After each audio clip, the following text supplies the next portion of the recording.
안녕하세요. 사연에 빠지다의 DJ 민영입니다. 오늘 사연자는 믿을 수 없는 사건에 경악을 금치 못했다는데요. 과연 어떤 사연인지 들어보시겠습니다. 오늘도 두 가지 사연 준비되어 있는데요. 끝까지 들어주실 거죠?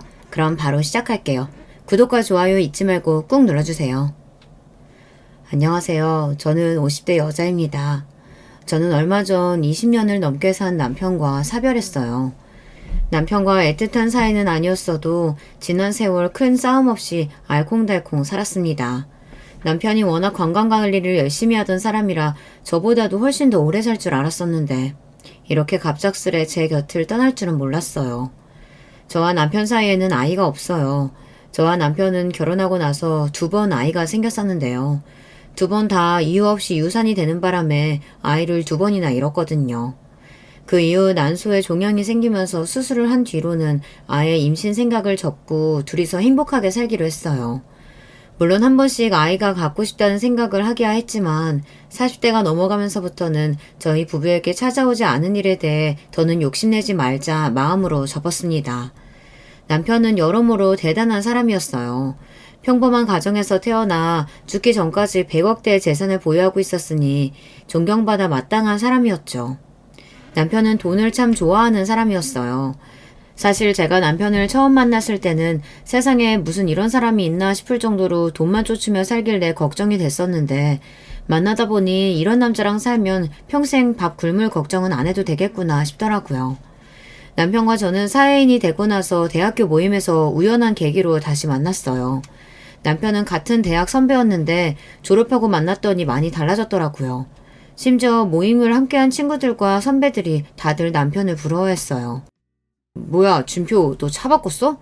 우와, 저거 1억은 넘는 차 아니냐? 너 요즘 투자해서 돈 좀 벌었다더니 진짜 많이 벌었나 보다? 야, 너 몰랐구나? 진표 이 자식 이번에 투자한 회사 상장해서 완전히 돈방 속에 앉았잖아. 진표, 너 이번에 서초동 오피스텔도 엄청 올랐다며? 아이고, 소식도 빨라요. 그냥 이것저것 관심 가지고 살다 보니 운이 좋았지 뭐. 서초동 오피스텔은 이번에 팔고 한남동으로 이사했어. 한남동? 설마 아파트? 신축인데 넓고 괜찮더라고. 와, 우리 나이에 한남동 아파트에 살다니. 그것도 자가로. 이진표, 너 진짜 출세했구나? 이 정도로 출세는 무슨. 주변에 투자 잘하는 사람들은 집도 몇 채씩 있고 외국에까지 집 사고 그래. 자식, 겸손하게. 앞으로 좋은 정보 있으면 같이 공유 좀 하자. 너만 잘 나가지 말고 우리도 같이 좀 잘 나가보자. 그때까지만 해도 의뢰 남자들끼리 모이면 서로 잘났다고 떠드는 허세인 줄 알았어요. 남편이 대학 때도 투자 공부한다고 주식이랑 부동산 관련 책만 파고 다니는 걸 보긴 했었는데 아직도 저러고 다니나 싶더라고요. 그런데 남편의 말은 허세가 아니었습니다. 그 이후에도 모임 때마다 계속 만났는데 정말 성공하기는 했는지 여러 가지 사업을 한다며 외제차를 끌고 다니고 겉보기에도 사람이 점점 부티가 나더라고요. 그때 남편이 고작 30밖에 안 됐을 나이인데 소문에 벌써 자립해서 자수성가를 이뤘다고 했습니다. 그러다 보니 남편 주변에는 여자들이 항상 들끓었어요. 선배, 후배 할 거 없이 모임 장소에 남편만 나타나면 여자들이 남편 옆에 착 달라붙어 있었죠. 그런데 믿기지 않는 일이 벌어졌습니다. 남편은 그 잘난 애들을 다 마다하고 저에게 고백했어요. 바쁜 와중에 대학 친구들 모임을 빠지지 않고 나오던 이유가 바로 저 때문이라고 하더군요. 사실 대학 때 복학생이었던 남편이 저에게 관심 있다고 고백을 한번 하기는 했었어요. 그거야 옛날 일이니 남편이 아직도 저에게 관심이 있을 거라고는 생각도 못했었는데 남편이 저에게 또 고백할 줄은 꿈에도 몰랐습니다. 사실 제가 대학 때는 남편에게 전혀 관심이 없었어요. 그런데 저도 사람이다 보니 졸업하고 승승장구 잘 나가는 남편의 모습을 직접 보니 저도 모르게 남편에게 끌리더군요. 저는 고민도 하지 않고 남편의 고백을 덥석 받았습니다. 이게 웬 떡인가 싶어서요. 하지만 그런 저와 남편을 두고 주변에서는 말이 많았어요. 저와 남편이 사귄다는 소식에 뒤에서 선배나 후배들이 저를 가지고 속물이라고 쑥덕거리는 소리를 직접 들은 적도 있었습니다. 주혜 선배 너무 웃기지 않아요? 학교 다닐 때는 진표 선배가 그렇게 좋다고 따라다녀도 관심도 없더니만 지금 와서 진표 선배 잘 나가니까 바로 넘어가는 거. 그러니까 모임 때도 혼자 술도 안 마시고 고생한 적 있더니만 뒤로는 열심히 진표 꼬시고 있었던 거지. 성격 같아서는 너희들이 뭔데 뒤에서 숙덕이냐고 따지고 싶었지만 안 볼 사이도 아니고 앞으로도 계속 볼 사이인데 그러려니 넘어갔어요. 사실 저에게 속물이라고 손가락질해도 저는 상관없었어요. 당시에 제 상황이 힘들어도 너무 힘들다 보니 욕을 먹더라도 남편과 잘해보고 싶었거든요. 그 마음만은 제가 생각해도 속물이 맞으니까요. 저에게도 남편이 간절했던 게 저는 남편과는 상황이 좀 달랐어요. 어릴 때부터 가난한 집에서 자라서 성인이 된 이후에도 제가 가장이나 다름없었거든요. 어릴 적부터 아버지께서 공사장을 전전하시며 벌어온 돈으로 동생까지 네 식구가 간신히 먹고 살았었는데 제가 대학 때 아버지가 다리를 심하게 다치시는 바람에 그마저도 할 수 없어 그때부터는 온 가족이 벌지 않으면 생활이 안 되는 지경이었죠. 저는 대학 때부터 내내 안 해본 아르바이트가 없었어요. 학비부터 생활비까지 싹 다 제 손으로 벌어야 했기에 연애니 결혼이니 관심도 없었습니다. 그러다 보니 결혼만이라도 경제적으로 풍족한 사람과 하고 싶었어요. 그렇지 않다면 아예 결혼은 하지 않을 생각이었습니다. 그런 저에게 남편은 딱 맞는 남편감이었죠. 물론 경제력만 보고 홀라당 넘어간 건 아니지만 어찌됐든 남편과 결혼하는데 그 점이 가장 크게 적용한 건 맞아요. 그리고 무엇보다 남편이 저에게 너무 잘했어요. 믿거나 말거나지만 제가 남편 첫사랑이래요. 남편은 저에게 헌신 그 자체였습니다. 결혼할 때도 식장부터 신혼집, 가구, 가전까지 모두 다 제가 원하는 대로 결정하게 해줬어요. 저는 꿈만 같았습니다. 평생 제가 갖고 싶은 거 하고 싶은 거 누리며 살아본 적이 단 한 번도 없었는데 남편과의 결혼으로 제 삶은 많은 것이 달라졌거든요. 남편과 저는 유명 배우들과 재벌 자제들만 산다던 한남동 빌라에서 결혼 생활을 시작했어요. 남편과의 결혼으로 제 인생은 180도 달라졌죠. 이게 꿈이라면 이대로 평생 깨고 싶지 않을 정도로 행복했습니다. 그런데 역시나 인생이 호락호락 할 리만은 없습니다. 제 완벽해 보이는 결혼 생활에도 복병이 있었어요. 복병은 바로 시댁 식구들이었습니다. 시댁 식구들은 식구가 아니라 짐이나 다름없었어요. 처음 이야기한 대로 남편은 자수성가했습니다. 원래 시댁도 넉넉한 형편은 아니었는데 남편이 성공하면서 시댁 상황도 많이 변했나 보더라고요.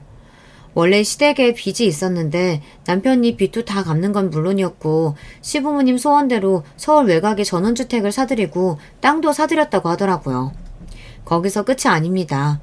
시동생이 20대 초반에 군대를 막 제대하고 나왔을 때 동서를 만나 사고를 쳐서 할 수 없이 결혼을 해야 하는 상황이었는데 당시 직업도 없었던 시동생과 대학생이었던 동서를 위해 남편이 결혼 준비를 하나부터 열까지 다 준비해 준 건 물론이고 제가 결혼할 때까지도 시동생네 생활비까지 책임지고 있었어요. 결혼하고 한 달이 되었을 때 남편이 알아서 시부모님과 시동생에게 생활비를 입금해주는 모습을 보는데 저로서는 기가 막히더라고요. 아버님, 어머님이야 연세도 있으시고 따로 버시는 거 없이 농사만 지으시니까 자식으로서 도와드릴 수야 있다지만 동선에는 생활비까지 왜 주는 거야? 동서나 서방님이나 둘 다 아직 젊은데 돈은 본인들이 일해서 벌어야지. 사실 제가 처음 결혼했을 때 이해가 되지 않았던 게 서방님이나 동서나 둘 다 멀쩡하게 대학까지 나와놓고 제대로 된 직장도 없이 일도 안 하고 놀고 있다는 겁니다. 그게 둘 다 철없을 때 아기 낳아서 아둥바둥 키우며 살다 보니까 애 키우랴 나가서 가장 노릇하랴 힘든지 둘이 매일 싸우는 것 같더라고. 그럴 바에야 내가 도와주는 게 나을 것 같아서 애 클 때까지는 돈 걱정하지 말고 열심히 육아만 하라고 했어. 동서랑 시동생은 아무것도 없는 상황에서 어린 나이에 결혼해서 처음부터 시댁에 들어가서 살았나 봐요. 그런데 동서는 매일 시부모님이랑 부딪히고 시동생은 돈 벌겠다고 나가서 매일 사고만 치고 다니니 오히려 남편이 신경 쓸 게 더 많았답니다. 시부모님은 시부모님대로 며느리의 손주까지 끼고 사려니 힘들다고 하고 시동생은 돈 벌어보겠다고 나가서 몇 달 일도 안 하고 매번 힘들다고 그만두고 와서 동서와 매일 싸워대니 남편도 도저히 안 되겠다 싶어 생활비를 주기 시작했던 겁니다. 아무리 그래도 언제까지 도와주려고. 앞으로 조카도 계속 크고 시부모님 댁에서 독립도 해야 하는데 동서랑 서방님이랑 둘 다 자립은 해야지. 평생 내가 책임질 수 없으니 당신 말대로 자립시켜야지. 안 그래도 우리 회사 1층 로비에 커피숍이나 둘이 해보라고 할 생각이었어. 남편은 안 그래도 시동생에게 1층 로비에 커피숍을 해보라고 이야기하려고 했답니다. 남편의 말에 저도 이런저런 생각이 들었지만 나설 수 없었어요. 저로서는 할 말이 없는 게 지금까지 남편이 혼자 번 돈으로 가족들에게 쓰는 건데 이제 막 결혼한 제가 참견할 수는 없었죠. 그런데 문제는 오히려 시댁 식구들이 저를 견제한다는 겁니다. 지금까지 남편의 집안의 가장으로서 시댁 식구들 모두 책임지다시피 했는데 갑자기 제가 들어와서 남편이 변할까봐 신경 쓰이는 것 같았죠. 사실 결혼 전에도 시부모님이나 시동생이 남편과 저와의 결혼을 반기지 않는다는 느낌을 받기는 했어요. 시댁에 처음 인사드리러 갔을 때 남편이 잠깐 자리를 비운 사이 시부모님과 시동생이 이야기하는데 뭔가 좀 이상하더라고요. 아가씨가 참하고 너무 예쁘다. 암튼 내 아들이지만 여자 얼굴 너무 밝힌다니까. 결혼해봐야 여자 얼굴 예쁜 거 고작 3년이라고 그렇게 말을 해도 포기를 못해요. 그래도 작년에 데려왔던 그 아가씨보다는 더 참하네. 작년에 데려온 아가씨는 얼굴만 예쁘지 영 성질이 못되게 생겼잖아. 그러니까 결국엔 우리 아들이 못 참고 헤어졌잖아. 아이고 아버지 어머니 예비 형수 앞에서 그런 소리를 하면 어떡해. 형수 미안해요.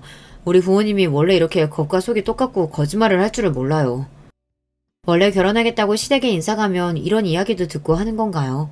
저는 전혀 궁금하지도 않은 남편의 전 여자친구 이야기를 시부모님께 직접 들었습니다. 더군다나 시동생은 그런 시부모님이 순수하신 거라네요. 괜찮아요. 그래도 제가 제일 마음에 드신다는 거니까 저야 기분 좋죠 뭐. 저는 애써 웃어넘겼습니다. 그런데 그때 주방에서 과일을 가지고 나온 동서가 하는 말이 기가 막혔어요. 당신도 참. 아주버님이 학벌되지 능력되지 돈 많지 어디 하나 빠지는 게 없는데 말 안 해도 예쁜 여자들이 줄 서는 게 당연하지. 내가 시아주버님 정도 능력되면 절대 평범한 여자 안 만나. 연예인이나 모델 같은 여자들 만나지. 그래, 우리 둘째 며느리 말이 맞다.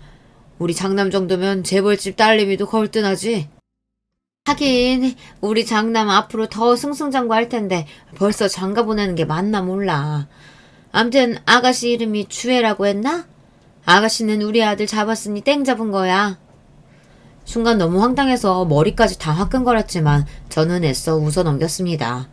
어쩌겠어요. 이미 남편하고 결혼하겠다고 마음을 먹은 이상 제가 참아야죠. 결혼하고도 마찬가지였습니다. 결혼한 이후 남편은 점점 더 잘 나갔어요. 투자해서 상장했던 회사가 게임을 개발했는데 그게 대박이 나서 남편이 아예 새롭게 게임 회사를 차렸어요. 게임 회사를 차린 지 3년 만에 남편은 회사 건물을 통째로 매입한 걸로도 모자라 투자 목적으로 건물을 사고 팔았습니다. 덕분에 저는 잘나가는 회사 대표의 사모님이 되어 있었어요. 남편이 잘나가니 저도 당연히 기쁘죠. 하지만 저는 마냥 이 상황을 즐길 수만은 없었던 게 남편이 얼마나 고생하고 힘들게 일하는지 바로 옆에서 지켜보다 보니 남편이 힘들게 번 돈을 마냥 쉽게는 못 쓰겠더라고요. 저는 결혼한 이후로도 결혼 전에 다니던 직장을 계속해서 다녔어요. 주변에서는 물론 심지어 남편까지도 다들 이해하지 못했지만 저는 그 편이 마음이 편했습니다. 남편 덕에 하루아침에 좋은 집에서 살게 됐고 생활비 걱정도 하지 않아서 제가 번 돈으로 친정도 도와드릴 수 있게 되니 더는 돈 걱정을 하지 않고 산다는 것만으로도 저는 행복했어요. 그런데 그런 제가 시댁 식구들 눈에는 마음에 들지 않았나 봐요. 시부모님은 물론이고 시동생이나 동서까지 만날 때마다 괜한 일로 꼬투리를 잡았어요. 한 번은 그런 적이 있습니다. 남편이랑 시댁에 잠깐 갔는데 신은 양말에 구멍이 났더라고요. 아침에 신고 나갈 때는 분명 멀쩡했을 텐데 워낙 바쁘게 일하다 보니 구멍이 난 줄도 몰랐던 거죠. 저와 남편은 남편 양말을 보자마자 크크 웃었는데 그 모습을 가만히 바라보던 시어머니께서 갑자기 정색을 하셨어요. 우리 장남이 어떤 장남인데 구멍난 양말을 신고 다니게 하니? 여자가 일한다고 괜히 나대면서 돌아다니니 남편 내조나 제대로 하겠어? 아버지, 제 양말 좀 구멍난 거 가지고 왜 괜히 이 사람을 잡고 그래요? 아들, 아버지 말씀하시는데 끼어드는 거 아니야. 그리고 네가 그냥 보통 사람이니? 그 큰 회사 운영하는 대표인데 양말이 아니라 이에 낀 고춧가루라도 다 마누라가 챙겨줘야지. 우리 아들 보는 눈이 얼마나 많은데. 어머니 아버지, 지금까지 저 없을 때 이 사람한테 그런 소리 하셨어요? 저희 부부 일은 저희가 알아서 하니까 이 사람한테 괜한 소리 하지 마세요. 그나마 다행인 건 남편은 항상 제 편이라는 겁니다. 시부모님이나 시동생에게 드리는 비용에 대해 제가 일절 간섭하지 않는 대신 시부모님이나 시동생이 저에게 무례하게 구는 일에 대해서는 언제나 남편이 제 편을 들어줬어요. 형, 아무리 형수한테 꽉 잡혀 살아도 그렇지 엄마 아빠한테 너무하는 거 아니야? 별것도 아닌 거 가지고 뭘 그렇게 정색을 해. 너야말로 형 말하는데 왜 끼어들어? 그리고 형 일에 신경 쓸 겨를 있으면 카페 일이나 잘해. 매일 1층 카페 내려갈 때마다 너는 보이지 않고 재수 씨만 있더라. 너는 도대체 일 안 하고 어디를 쏘다니는 거냐? 에이, 또, 잔소리. 그깟 카페 자리 좀 내줬다고 맨날 잔소리 해야겠어? 어차피 장사도 잘 안 돼서 애들 엄마만 있어도 충분해. 너 지금 그걸 말이라고 해? 사장이라는 놈이 가게에 붙어서 노력해야 장사가 잘 되는 거지. 너야말로 재수 씨한테 다 맡겨놓고 매일 놀고 먹기만 하면 되겠어? 아주버님, 이 사람도 많이 노력하고 있어요. 요즘 워낙 경기가 안 좋아서 그런지 카페 매출이 자꾸 떨어져서 스트레스 받아서 그래요. 아무래도 저는 이 사람이나 장사에는 소질이 없나 봐요. 남편이랑 시동생은 큰 소리까지 내면서 다퉜습니다. 그 와중에 동사는 시동생 편을 들며 카페가 장사가 안 된다는 핑계를 댔어요. 그러면서 은근슬쩍 가게를 하기 싫다는 식으로 이야기를 꺼내더군요. 그 모습이 저는 너무 얄미웠어요. 남편은 크게 생각해서 1층 카페 자리까지 내준 건데 동서랑 시동생은 일하기 싫어서 매일 징징거렸거든요. 제가 보기엔 그 속이 뻔했습니다. 그전에는 아무것도 안 하고 놀면서도 남편에게 생활비 편하게 받아서 살았는데 이제와 카페 차려줬다고 생활비도 못 받고 일해서 먹고 살아야 하니 벌이가 신통치 않은 거죠. 이놈들이 그만 못해? 아무리 대가리들이 컸어도 어디 감히 부모 앞에서 자식들이 큰 소리를 내고 싸워? 아이고, 이래서 집안에 여자가 잘 들어와야 하는 건데 여자가 잘못 들어왔으니 집안에 큰 소리가 끊이질 않는다. 결국은 또 제 잘못이 되고 말았습니다. 시부모님은 항상 그런 식이었어요. 제가 아무런 행동을 하지 않아도 무슨 일만 생기면 제 잘못인 것처럼 뒤집어 씌웠죠. 갑자기 거기서 여자 얘기가 왜 나와요? 제발 좀 그만든 좀 하세요.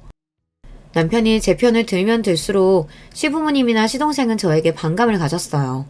제가 아무리 남편 하는 일에 간섭하지 않는다고 해도 확실히 남편이 저와 결혼하고 나서 시댁에 챙기는 일이 줄기는 줄었으니까요. 사실 정확하게 말하자면 남편이 시댁을 챙기는 일이 줄어든 게 꼭 저 때문만은 아니에요. 남편이 회사를 차리고 나서는 아무래도 여기저기 돈이 회사에 묶이게 되니 마음대로 가족들에게 퍼줄 수 있는 상황이 아니었던 거죠. 그런 것도 모르고 무식한 시댁 가족들은 무조건 저 때문이라고 생각했어요. 그러다 보니 저도 웬만해서는 시댁 식구들에게 꼬투리를 잡히지 않으려고 노력했습니다. 저도 할 말은 많지만 자꾸만 가족들끼리 문제가 생겨봐야 제일 힘든 건 남편이니까요. 밖에 일만으로도 남편은 항상 바쁘고 힘들어하는데 집안일까지 신경 쓰게 하고 싶지 않았어요. 하지만 그마저도 제 마음대로 되지 않았습니다. 제가 시부모님께 미움을 받을 수밖에 없는 결정적인 이유가 저에게 있었거든요. 결혼하고 지금까지 저와 남편 사이에는 아이가 없었어요. 그러다 보니 시부모님은 돌아가시기 직전까지 저를 며느리로서 살갑게 대해주시지 않았습니다. 만날 때마다 아이에 관련된 이야기가 나오면 항상 저는 죄인이었어요. 큰애 너 설마 우리 아들 속이고 결혼한 거 아니니? 그렇지 않고서야 어떻게 결혼한 지 10년이 다 돼가는데 애가 안 생길 수가 있어? 아이고 내가 죽을 날도 얼마 안 남았는데 송구스러워서 하늘 날아가서 조상님들 얼굴을 어떻게 보나 몰라. 죄송해요. 어머님 아버님 마음 모르는 거 아닌데 저랑 진표씨는 그냥 아이 없이 살기로 했어요. 모든 제 잘못이라고 생각하는 시부모님 앞에서 길게 이야기해봐야 저에게 좋을 게 없었습니다. 그냥 제가 잘못했다고 죄송하다고 인정하고 넘어가는 편이 훨씬 더 나았어요. 아주버님이 우리 진영이랑 수영이 예뻐해 주시는 거 보면 너무 감사하긴 한데 어떨 때 보면 참 안쓰러워요. 조카도 저렇게 예뻐하시는데 본인 자식 생기면 얼마나 예뻐하실까 싶어서요. 결혼한 세월이 길다고 해도 시부모님의 구박은 언제나 힘들고 지치는데 그 와중에 동서는 항상 나서서 한수를 더 떴어요. 그 모습이 시부모님보다 더 얄미웠습니다. 그런 일이 있을 때마다 제가 힘들어도 남편에게 말할 수 없었던 게 남편이 저나 친정에 참 잘했어요. 결혼한 이후 남편은 일도 바쁘고 자기 집 일만으로도 정신 없었을 텐데 저희 친정까지 챙기느라 여념이 없었습니다. 결혼 전에 저희 친정 부모님 사시는 걸 보더니 마음이 쓰였는지 결혼 준비하시라고 먼저 부모님께 따로 돈을 챙겨드렸나 보더라고요. 그뿐이 아니에요. 결혼 후에도 친정에 가기만 하면 용돈 하시라고 두둑한 봉투를 건넸습니다. 거기에다 제 동생도 좋은 자리에 취직까지 시켜주고 동생이 결혼할 때 신혼집까지 구해줬습니다. 세상에 이런 남편이 어디 있겠어요.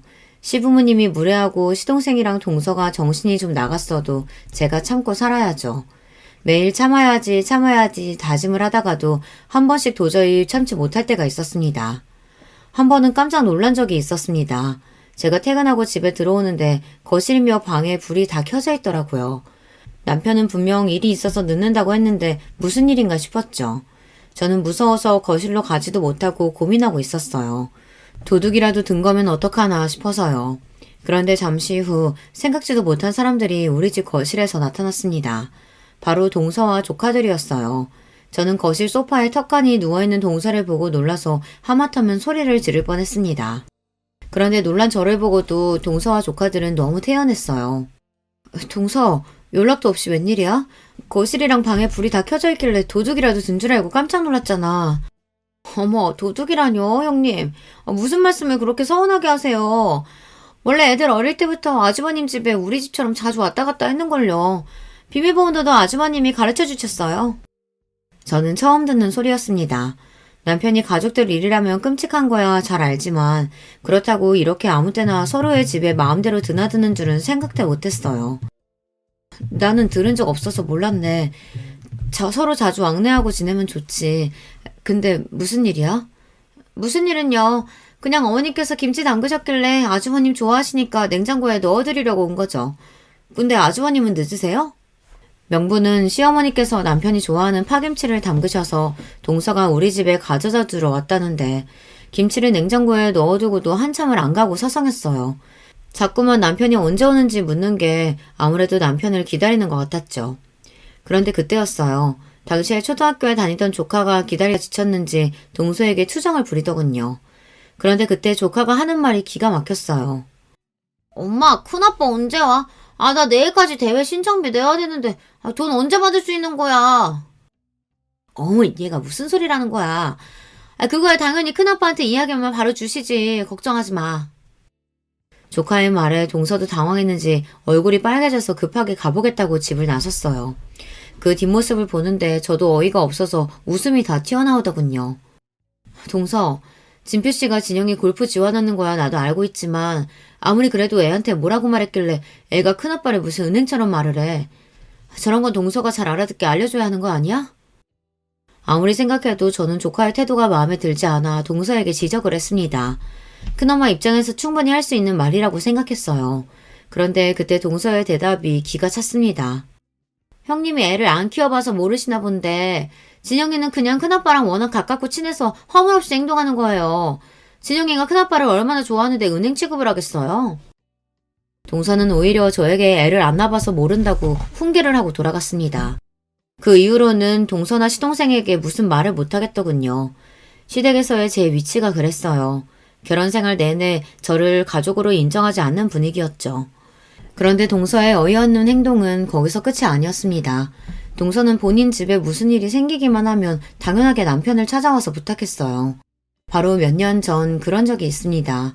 조카가 골프를 해요. 그것도 어이가 없는 게 시동생이랑 동서는 능력도 안 되면서 자기들 애가 골프를 하고 싶어하고 재능이 있다는 말로 남편을 설득했어요. 그렇게 20년 넘게 남편한테 돈을 받아 골프를 시켰어요. 남편도 골프를 좋아하다 보니 조카가 골프 선수가 된다고 하면 어떻게든 밀어주고 싶어서 하는 일이라곤 하지만 지난 20년 동안 크게 성과도 없는 아이에게 저렇게까지 투자를 하는 게 맞나 싶을 정도로 동서랑 시동생은 호화롭게 운동을 시켰어요. 옆에서 보면 저야 마음에 들지 않았지만 남편이 자기 조카가 예뻐서 하는 일이니 저로서는 끼어들 수가 없었습니다. 그런데 문제는 시동생이었어요. 젊어서도 그렇게 사고를 치더니만 시동생은 50이 다 돼서도 사고를 쳤습니다. 시동생이 하는 일 없이 조카만 따라다니면서 매니저를 해요. 대부분 자식이 골프를 하면 아빠가 매니저로 따라다니는 게 흔한 일인가 보더라고요. 조카와 함께 골프를 하는 친구들의 아빠들끼리 모임이 있는데 거기서 시동생이 남편 이름을 대고 돈을 빌렸나 봐요. 애들 골프 연습 시켜두고 아빠들끼리 소소하게 골프 내기를 쳤는데 그때마다 시동생이 져서 여기저기 돈을 꿔서 내기 골프를 쳤나 보더라고요. 그런데 시간이 지날수록 그 비용이 점점 커지니 아빠들 사이에서 소문이 나서 시동생이랑 조카가 곤란하게 됐나 봐요. 그 일을 가지고 동서가 쪼르르 우리 집에 찾아왔어요. 아주머님, 저 정말 애들 아빠 때문에 속상해서 못 살겠어요. 돈 한 푼 안 벌고 애 뒤만 졸졸 쫓아다니기로 했으면 매니저 일이나 잘할 것이지. 여기저기 내기 골프 치면서 돈까지 빌려서 아들 망신이나 시키고 창피해서 얼굴을 못 들고 다니겠다니까요. 시동생은 그나마 하던 카페 일도 안 하고 조카만 따라다녔어요. 카페도 장사가 안 돼서 힘든 와중에 시동생이 나가서 사고까지 치고 다니니 동서도 힘들만 하긴 했습니다. 남편은 그런 동서를 안쓰러워했어요. 제가 재수씨 마음을 왜 모르겠어요. 준표 그 자식은 도대체 언제 정신 차리려고 그러는지. 제가 준표 만나서 따끔하게 이야기할 테니까 재수씨는 걱정하지 마세요. 감사해요, 아주버님. 정말 아주버님 안 계셨으면 저랑 애들은 아마 거리에 나앉았을 거예요. 애들 아빠가 빚진 것만 좀 도와주세요. 가만히 듣고만 있으려고 했는데 저도 짜증이 나서 도저히 듣고만 있을 수가 없더군요. 동서, 여기가 은행도 아니고 매번 돈 문제 생길 때마다 여기 와서 달라고 하면 어떡해. 동서 상황 모르는 건 아니지만 서방님이 실수했으면 둘이서 어떻게든 해결해보려고 노력이라도 해봐야지. 아무리 남편이 사업하는 사람이고 시댁에서는 가장이나 다름없다고 해도 도가 지나쳐도 너무 지나쳤습니다. 도와주는 것도 어느 정도지 동서랑 시동생한테 돈 문제가 생길 때마다 왜 당연하게 제 남편이 해결해야 하는 건지 이해가 되질 않았어요. 그런데 그 순간 제 말에 동서의 표정이 순식간에 차갑게 굳었습니다. 그러더니 한다는 말이 가관이었어요. 형님, 무슨 말을 그렇게 서운하게 하세요? 아무리 형님이 이 집 안주인이라고 해도 우리 가족이랑 아주버님 사이에 관계도 있는데 이래라 저래라 하면 안 되는 거죠. 남편 앞에서는 금방이라도 쓰러질 것처럼 눈물까지 글썽거리며 연기를 하더니만 제 말 한마디에 혹여나 본인의 계획이 어그러질까 미간을 잔뜩 구기며 저를 쏘아보더군요. 그때가 이미 저와 남편이 결혼한 지 20년이 다 됐을 때예요.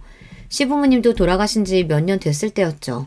아무리 저와 동서가 지난 세월 동안 남보다 못한 관계로 대면대면 살았다고 해도 시댁에 크고 작은 일이 있을 때마다 서로 도우며 지냈는데 이제와 제가 싫은 소리 조금 했다고 우리 가족 어쩌고 하면서 저만 쏙 빼놓고 이야기를 하니 기분이 팍 상하더군요. 여보, 당신도 그만해.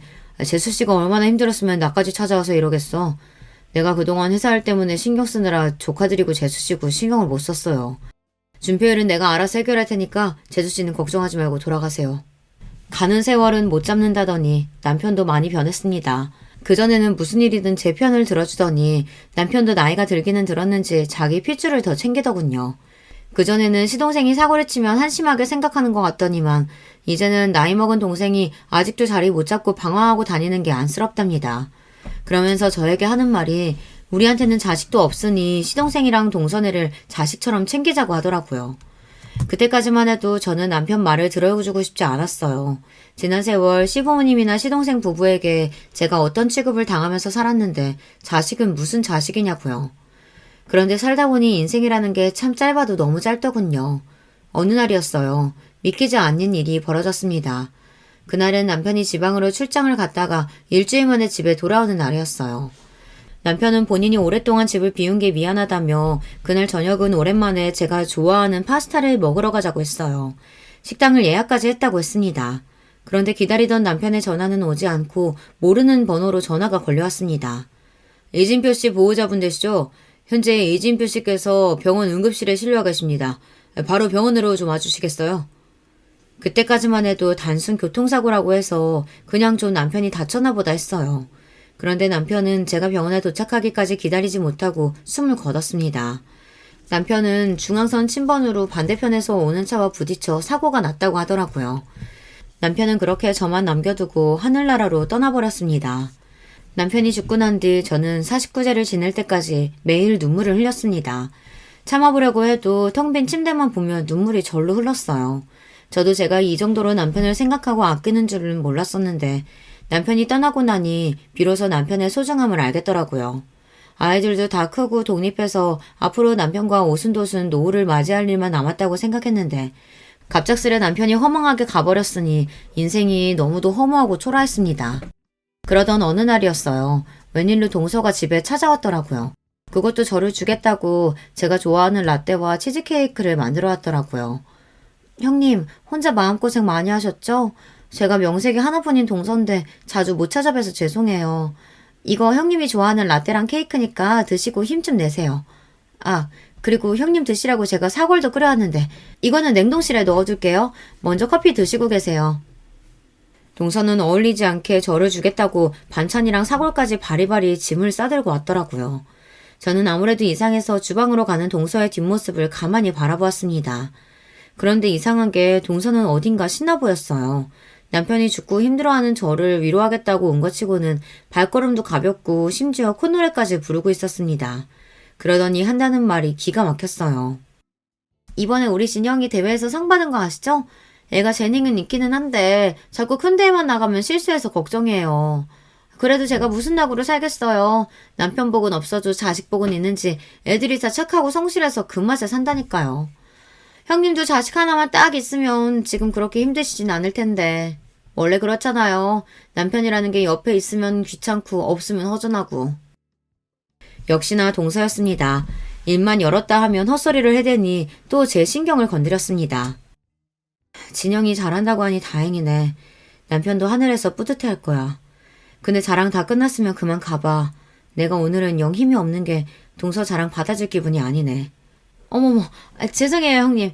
제가 자랑하러 온 건 절대 아니고 형님 어떻게 위로해줘야 몰라서 이러는 거예요. 형님도 아시죠? 저 푼 쓴 거. 커피 얼른 드세요. 케이크도 좀 드시고요. 기껏 위로해주겠다고 와서는 자기 이야기만 하고 실실 웃어대는 꼴이 그날따라 유난히 거슬렸던 저는 동서가 가져온 케이크와 커피도 이상하게 찝찝했습니다. 평소라면 생각할 것도 없이 바로 입에 가져갈 만큼 좋아하는 것들이지만 도무지 식욕이 생기질 않더군요. 저는 아무래도 먹고 싶지 않아 동서 앞에 있던 컵과 제 컵을 바꿨습니다.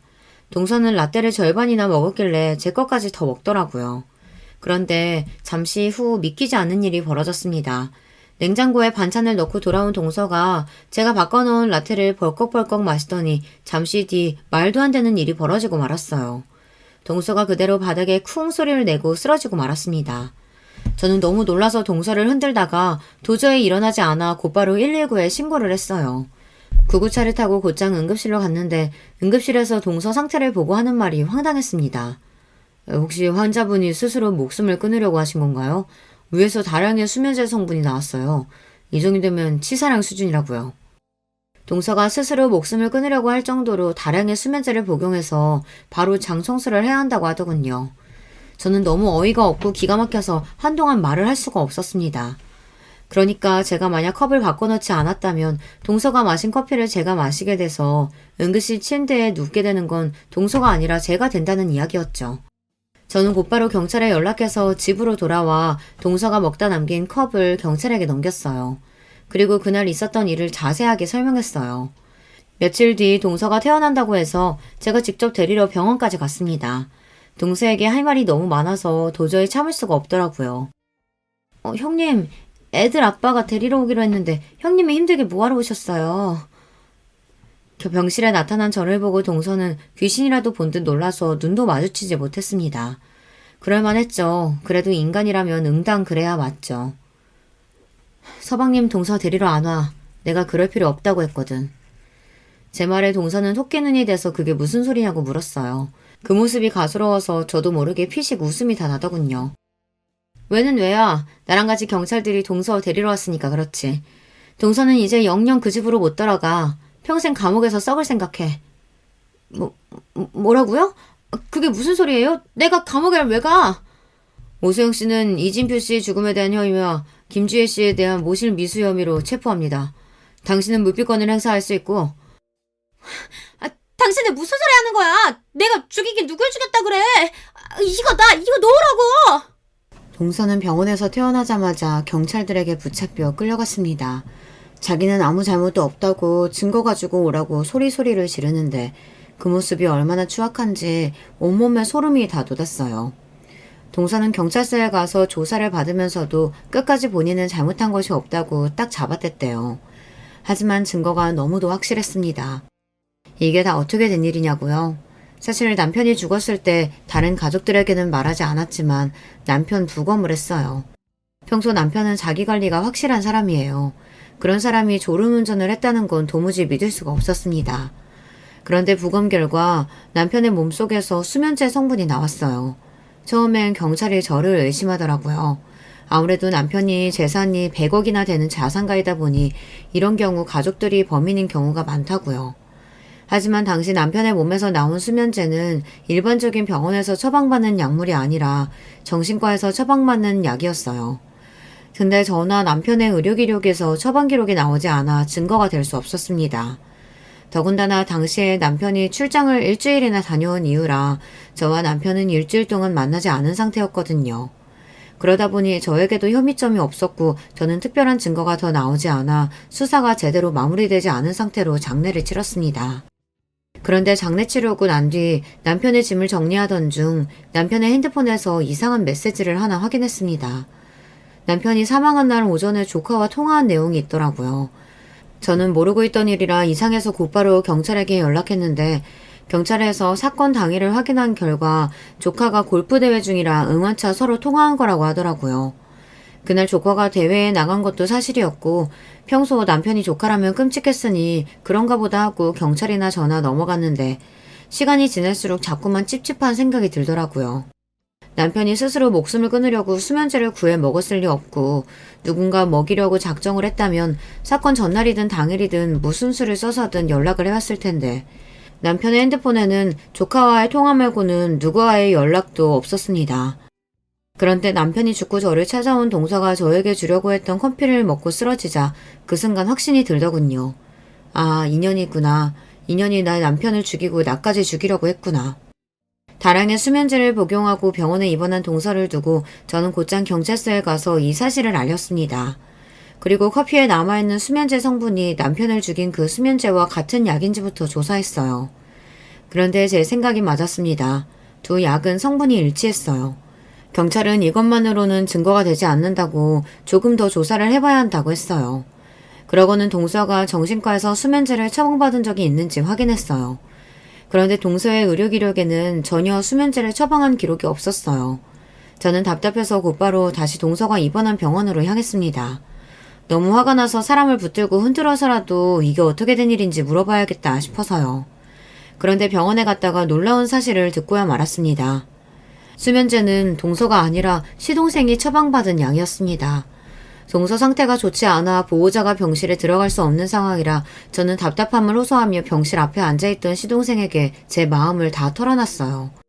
그러자 제 말에 시동생이 눈이 동그래지며 그게 사실이냐고 되묻더군요. 그러더니 하는 말이 기가 막혔어요. 그 수면제 제가 먹던 거예요. 내가 그 정도는 아니라고 안 먹어도 된다고 우겼는데도 애들 엄마가 사람 환자 취급하면서 꼭 먹여야 한다고 우겨서 처방받았거든요. 그랬습니다. 이제야 막막했던 퍼즐이 풀리는 것 같았어요. 흔히 수면제는 우울증 같은 정신적인 질병으로 불안증을 앓을 때 처방받는 거라고 생각했었는데 알고 보니 시동생이 몇 년 전부터 도박 중독으로 치료센터를 다니며 치료를 받았다고 하더라고요.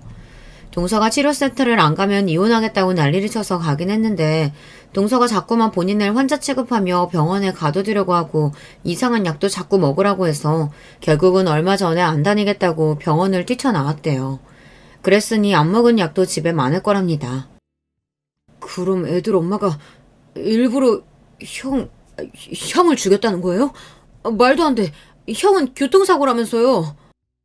남편이 죽었을 때 저도 워낙 정신이 없기도 했고 머릿속이 복잡해서 가족들에겐 단순 교통사고라고 대충 이야기했어요. 워낙 갑작스러운 죽음이었기에 가족 모두 혼란스러웠거든요. 제 말에 시동생은 믿을 수 없다는 듯 인정하지 않았어요. 진표씨 죽은 날 오전에 진영이랑 경기 있다고 통화했다던데 혹시 그날 서방님이랑 진영이랑 같이 있었어요? 혹시나 하는 마음에 한 번 더 확인했습니다. 조사 때야 남편이 조카에게 경기 잘하라고 통화한 게 다라고 해서 그런가 보다 하고 넘어갔지만 저로서는 아무래도 이상해서 한 번 더 물었습니다. 그날도 제가 치료받으러 센터에 입원했을 테라 진영이 경기 애들 엄마가 따라갔어요. 그날 저녁에 형 사고 이야기 듣고 놀라서 바로 센터에서 병원으로 간 거라 똑똑히 기억해요. 그제야 안 사실인데 남편이 죽은 날 조카와 함께 경기장에 있었던 건 시동생이 아니라 동서였대요. 그제야 다시 그날의 상황을 돌이켜보니 뭔가 석연치 않았어요. 남편의 몸에서 나온 성분과 커피에서 나온 수면제 성분이 같다는 것과 시동생의 증언으로 늦은 밤부터 다음 날까지 경찰들이 힘써준 덕분에 동서가 남편에게 수면제를 먹였다는 증거를 찾았어요. 알고 보니 남편의 사고 당일 묵었던 호텔에서 조카의 골프대회가 있었더라고요. CCTV 확인 결과 남편이 주차장에서 차를 끌고 나와 조카와 통화를 하며 골프장 근처 주차장에 주차하고 입구에서 급하게 달려오던 동서와 마주친 모습이 그대로 찍혔습니다. 그리고 그때 동서가 손에 들고 있던 음료수를 운전석에 있던 남편에게 건네는 모습이 찍혔어요. 화면 속 장면을 본 순간 저는 바닥에 그대로 주저앉아 오열하고 말았습니다. 허망하게 죽은 남편이 불쌍했고 저런 년이 사람은 맞나 싶어서요. 그렇게 된 일입니다. 며칠 사이 증거를 확보한 경찰을 대동하고 제가 동서를 잡으러 간 거예요. 워낙 증거가 확실했지만 동서의 증언이 필요했던 경찰은 동서를 신문했어요. 몇 개월이나 지난 일인데 그걸 어떻게 기억해요? 마침 아주버님이 이 대회하는 리조트에 계신다고 해서 잠깐 봤던 기억은 나요. 서울까지 혼자 운전해서 가셔야 한다고 해서 제가 먹으려고 했던 음료수도 드리기도 했고요. 그 음료수에 수면제가 들어있었는지 증거 있어요? 제가 수면제 넣었다는 증거 있냐고요. 그리고 제가 좋을 게 뭐가 있다고 아주버님을 죽여요. 아주버님 안 계시면 저랑 제 아들은 낙동강 오리알인데. 동서는 자신에게 남편을 죽일 이유가 없다고 딱 잡아댔습니다. 저는 동서가 그렇게 나올 줄 알았어요. 그래서 미리 준비한 게 있었습니다. 기록에 보니까 이진표 씨가 사망한 후 조카한테 상속된 재산이 꽤 많던데요. 남편이 죽기 전에 변호사를 통해 작성해둔 유언장에는 저 외에도 조카에게 남긴 재산이 있었어요. 그 전부터 남편은 자식이 없다 보니 조카를 자기 자식처럼 생각했어요. 조카가 골프를 그만두지 않고 계속해서 할 수 있게 밀어주겠다고 하더니만 조카 앞으로 건물을 남겨뒀더라고요. 그거야! 아주버님 워낙 우리 아들을 예뻐해서 남겨주신 거죠. 아주버님이 돌아가시기 전까지 애 앞으로 상속되어 있다는 거 저는 전혀 몰랐어요. 아주버님 돌아가시고 나서야 알았다니까요? 끝까지 자기는 아무것도 몰랐다고 잡아대던 동서는 남편 담당 변호사의 등장에 결국은 당황해서 꾹 닫고 있던 입을 열었습니다. 이 대표님께서 사망 시 조카에게 상속하기로 한 내용이 있다는 사실을 돌아가시기 몇 개월 전 처지인 오수영 씨에게 전달했다고 들은 적이 있습니다. 이게 바로 그때 대표님과 통화한 내용입니다. 남편은 돈에 관련해서는 철두철미한 사람이에요. 조카에게 재산을 상속하기로 하고 나서 기록을 남겨주지 않았을 사람이 아닙니다. 남편은 동서와 통화한 녹취 내용을 변호사에게 보내뒀습니다. 동서는 결국 구속됐습니다. 상속을 노리고 남편에게 수면제를 먹였다는 혐의가 입증돼서 징역형을 선고받았어요. 저도 제가 잘못한 거 알아요. 그런데 정말 방법이 없었어요. 남편이라는 인간은 평생 하는 일도 없이 매일 놀고 먹기만 하지. 커피숍은 말이 좋아 커피숍이지 하면 할수록 매일 적자지. 거기다가 애는 골프하겠다고 들어가는 돈이 수백씩 깨지는데 저보고 어쩌라고요. 그렇다고 멀쩡한 사람한테 수면제를 먹여? 도대체 어떻게 된 인간이면 그런 짓까지 하는 거야? 저라고 처음부터 그럴 생각은 아니었어요. 유언장 이야기 듣고 나서 그 이후에 아주버님께 찾아가서 어차피 죽으면 줄 재산 미리 좀 주면 안 되냐고 했더니 그건 절대 안 된다고 하시잖아요. 거기다가 애한테 들어가는 지원금도 애 컸다고 점점 줄이고 저도 살려고 그랬어요. 살려고. 저희 둘째가 이제 중학생이에요. 한참 사춘기인데 엄마가 감옥 간다고 하면 내가 얼마나 충격받겠어요. 판사님 제발 좀 봐주세요.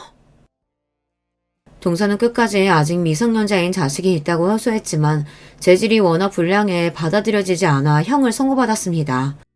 그리고 최근 시동생은 동서와 이혼했어요. 당연한 결과였죠. 돈에 눈이 멀어 형을 죽인 아내와 어떻게 살 수 있겠어요. 그리고 법원에서 조카에게 상속된 재산을 다시 반환할 수 있다는 판결이 났습니다. 시동생도 당연히 저에게 주겠다고 했고요. 하지만 저는 아직 받지 않았습니다. 사실 어떻게 해야 할지 모르겠어요. 동서가 벌인 짓이야 당연히 벌을 받아 마땅한 죄지만 시동생과 조카들은 그렇지 않잖아요. 남편이 살아생전 조카들을 얼마나 예뻐했는지 제가 가장 잘 아는데 그 어미가 잘못했다고 해서 모든 걸 다 빼앗는 게 맞는 건지 모르겠어요. 하늘에 있는 제 남편은 어떻게 생각할까요? 제 마음 같아서는 동서가 저지른 잘못이라도 이미 상속된 재산이니 조카와 시동생 앞으로 살아가는 데 있어 필요한 곳에 알아서 썼으면 좋겠어요. 하늘에서도 남편은 조카가 골프로 성공하는 모습을 꼭 보고 싶어 할 것 같기도 하고요. 저는 아직도 결정하지 못했습니다. 동서 때문에 남편도 가정도 모두 다 잃었으니 하나도 빠짐없이 모두 다 뺏는 게 맞는 걸까요? 저야 운이 좋게도 남편이 남겨준 재산이 평생 쓰고 죽어도 남을 정도로 많아요. 그러다 보니 돈에는 욕심이 나지 않습니다. 어차피 저야 자식도 없으니 죽으면 남겨줄 가족도 없잖아요. 여러분의 생각은 어떠신지 댓글로 의견 남겨주시면 하나하나 읽어보고 참고하도록 하겠습니다. 그리고 앞으로 남은 인생 혼자서 잘 헤쳐나가라고 저에게 응원의 메시지 많이 남겨주세요. 끝까지 제 막장 스토리 들어주셔서 감사합니다. 여러분의 가정에는 항상 즐거운 일만 가득하시길 바랄게요. 안녕하세요. 저는 제 인생이 롤러코스터 놀이기구 마냥 여러 지점을 옮겨가는 것 같다고 생각하는 어느덧 중년 나이가 된 여성입니다. 부디 제가 살아온 이야기를 귀담아 들어주실 분들이 계셨으면 해요. 저는 꽤 평범한 가정 안에서 자란 아이였습니다. 평범하고 소소한 행복을 누리며 살아가던 저희 가족에게 어느 날 커다란 비극이 닥쳤습니다. 제 부모님께서 모처럼 평일에 함께 시간을 내서 두 분이 놀러 가셨다가 사고를 당하셨던 거예요. 현장에서 크게 다친 부모님께서는 병원 신세를 지게 되셨는데요. 저하고 언니는 그때 두 손을 맞잡고 매일같이 기도를 했었어요. 제발 두 분이 저희 곁을 떠나지 않게 해달라고. 그렇게 존재도 모르는 신을 향해서 빌고 또 빌었습니다. 그러나 병원에 실려오신 지 딱 일주일 만에 아빠는 돌아가셨죠. 그때 언니가 고등학생, 제가 중학생이었어요. 저희가 장례 절차이니 뭐니 이런 것들에 대해서 뭘 알겠나요? 아무것도 몰랐죠. 게다가 경황까지 없던 상황이었어요. 평소에 별로 친인척들과 왕래가 저희 가족은 없었습니다만 아빠가 돌아가시고 나서 많이들 찾아오셨어요.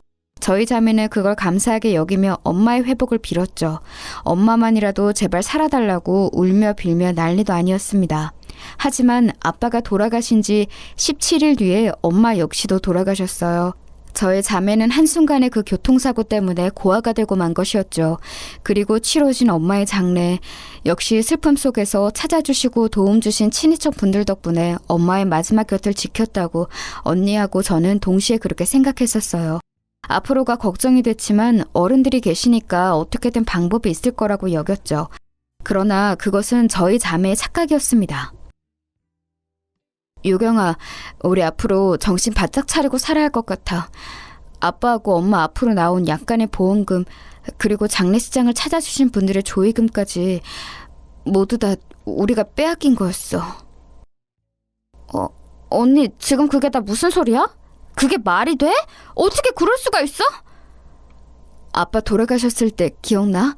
아빠의 사촌형이라는 분이 큰 고모한테 우리한테 와서는 그러셨잖아. 아무리 경황이 없고 정신이 없어도 제정신 바뀐 자식들이라면 부모의 3일장을 치러줘야 맞는 거라고. 그런 것도 안 하면 사람 아니고 짐승이라고 그렇게 말씀을 해주셔서 우리는 당연히 따랐던 거였지. 엄마 돌아가셨을 때도 마찬가지였고. 그런데 지금 생각해보니까 우리 부모님 앞으로 들어오는 조의금들을 노린 거였어. 설마 우리 뒤통수 맞고 다 잃은 거야? 어떻게 어른들이 그럴 수가 있어? 그러면 우리한테는 남은 게 아무것도 없어? 아무것도 없는 것 같아. 우리 집에 남은 재산은 우선 청구된 병원비하고 장례식장 3일장으로 진행한 그 비용, 이런 걸 해결해야 할 것 같고. 언니가 말을 맺지 못하고 주저앉았을 때 저는 그 옆에서 세상이 떠나가라 울었습니다. 갑작스러운 부모님의 죽음 앞에서 그것을 온전히 애도하지도 못한 채로 저희 자매는 배신감으로 가슴이 찢어질 것 같은 고통을 겪어야 했어요. 제대로 된 어른이 저희 주변에는 없었던 거예요. 그나마 일찍 돌아가셨던 외할머니의 바로 아래 동생이신 저희 자매에게는 이모 할머니 되시는 분께서 멀리 사시는 와중에도 저희의 소식을 접하시고 손길을 내밀어 주셨습니다. 그런데 이모 할머니께서도 상황이 좋지는 않으셨어요.